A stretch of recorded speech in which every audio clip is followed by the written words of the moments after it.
सुबह की पहली किरण के साथ जब मोहन अपने खेत पहुंचा तो उसकी आंखें फटी की फटी रह गईं। जहां कल तक धूल उड़ती थी, आज वहां घुटनों तक ऊंची हरी भरी फसल लहलहा रही थी। बड़े बड़े चमकदार आलू और मोतियों जैसे मटर के दाने। तभी वहां से काला गुजरा। काला हैरानी और चिढ़ के साथ, अरे मोहन, ये क्या तमाशा है? कल शाम तक तो यहाँ मिट्टी उड़ रही थी और आज एक ही रात में इतनी बड़ी फसल। कौन सा गड़ा हुआ खजाना हाथ लग गया है तेरे?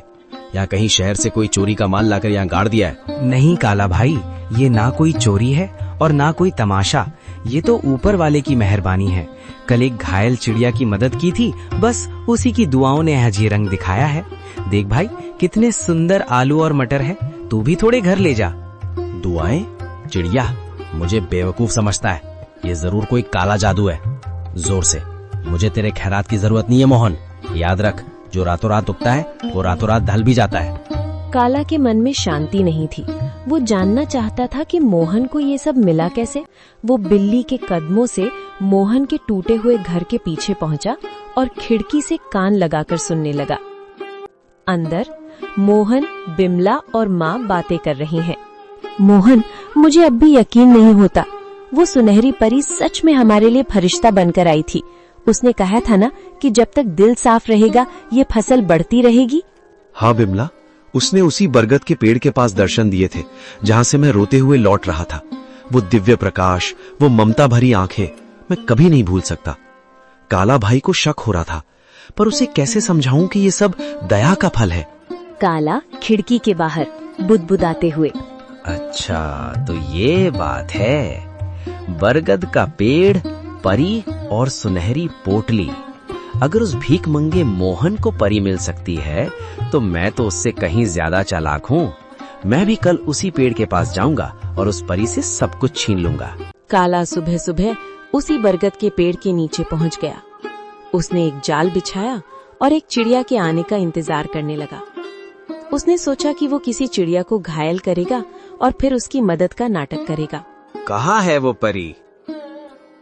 ओ चिड़िया, बाहर निकल। देख, मैं तेरे लिए कितने दाने लाया हूँ।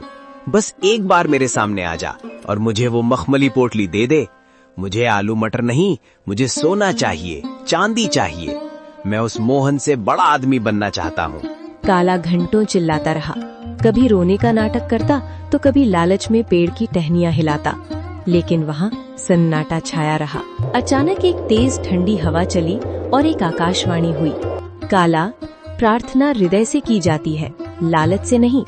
मोहन ने एक जान बचाने के लिए अपनी कमीज फाड़ी थी और तू एक जान लेने के लिए जाल बिछा रहा है।